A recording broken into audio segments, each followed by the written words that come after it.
Welcome to This Explainer. Today, we're diving into the absolutely astonishing story of a man who pushed human endurance to its literal limits, all for the sake of divine connection. We're talking about the life of Father Armanious El Souriani, a monastic figure who completely shatters our modern ideas of comfort, security, and just, well, normalcy.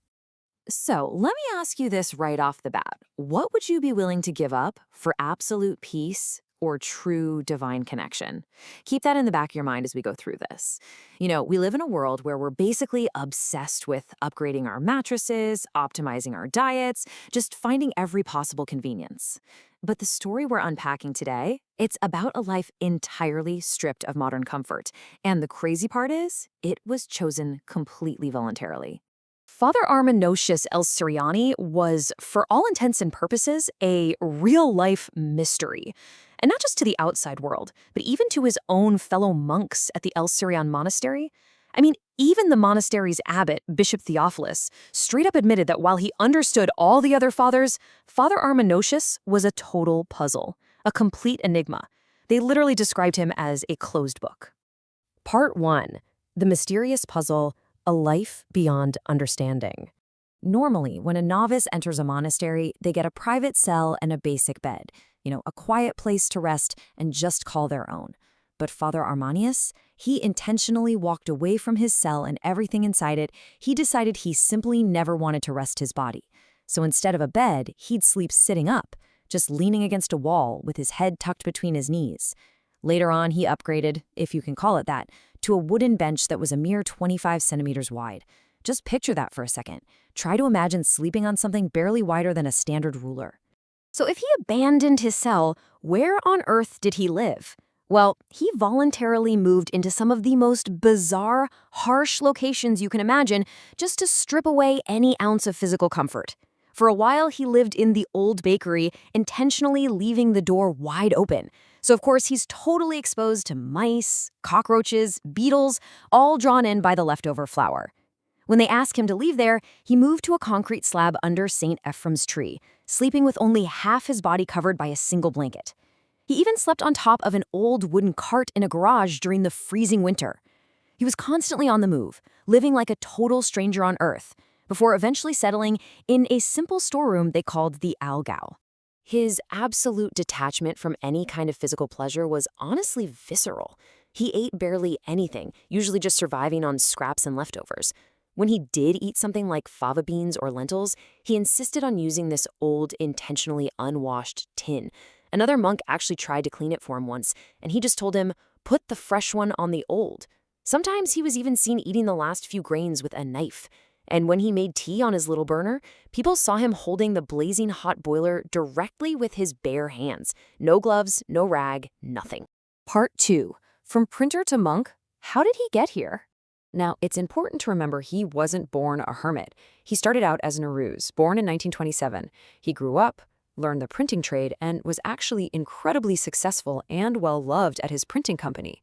But he felt this undeniable calling. So, in 1948, he packs a small bag and secretly leaves home. Doesn't even tell his family because he's terrified they try to stop him. He gets ordained as a monk shortly after, and by 1950, he's a priest, placed right in charge of the monastery's brand new printing press. It actually wasn't until 1962, when the printing operation stopped, that his extreme ascetic practices really took off.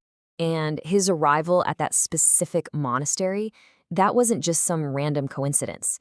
Before he ever quit his job, Nowruz had this profound, divine dream where he saw himself walking through the doors of a massive monastery.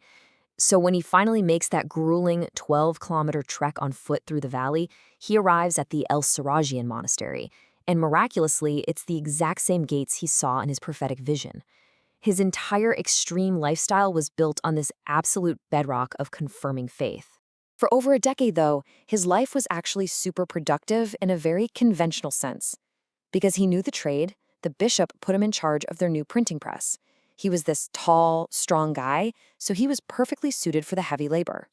For more than 10 years, he diligently ran that press, pumping out spiritual texts, booklets, and homilies and distributing them all across Egypt.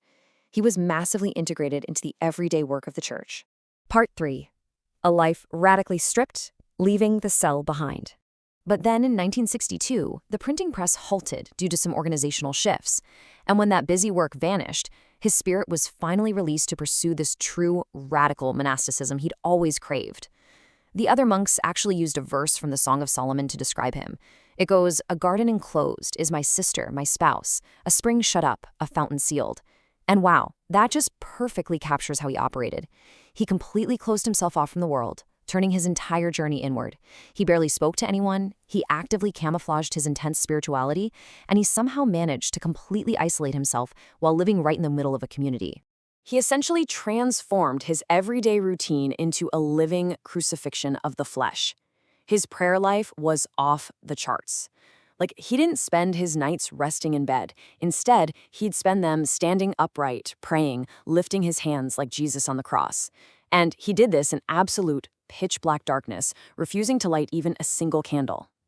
Oh, and as for food, on those rare feast days when the monks were actually given meat, he'd put his portion on a tray, totally pretend to eat it, but he was actually sneaking the meat to the monastery cats while he just quietly survived on the leftover vegetables. Part 4. The Narrow Path. The Logic of Asceticism. Now, I know what you're probably thinking. To a modern audience, all of this just looks like endless, completely unnecessary suffering. Why do this to yourself? Well, there's actually a profound logic behind it for him, and it's perfectly summed up in this one quote. "The more you follow the narrow way, the more God gives abundantly." See, Father Armanius didn't view extreme self-deprivation as a punishment. Not at all. He viewed it as the ultimate form of minimalism. By emptying himself of literally every worldly comfort, a bed, clean plates, light, warmth, he genuinely believed he was creating the maximum possible space to receive divine, heavenly blessings. And the really fascinating part, his logic actually seemed to be affirmed by these incredible, totally inexplicable occurrences. Remember how we talked about him holding boiling water with his bare hands without getting burned? Well, another time, he accidentally left a gas stove on in his little storeroom. Some newspapers right next to the open flame suddenly caught fire. But just as quickly as it started, the fire was mysteriously extinguished without leaving any damage. Another monk saw this and was just totally shocked. But Father Armanios calmly looked at him and said, "The angel came and extinguished the fire. Isn't that so?" To him, the spiritual realm wasn't some abstract concept. It was a completely tangible, everyday reality. Seeing a man willingly choose to sleep on a 25-centimeter wooden bench inside a bug-infested bakery, it really challenges absolutely everything we're taught to value, doesn't it? It forces us to take a hard look in the mirror and ask, is our modern obsession with comfort actually holding us back from finding a deeper fulfillment? So I'll leave you with this. What might you be sacrificing, spiritually or personally, by holding on so tightly to your own worldly attachments?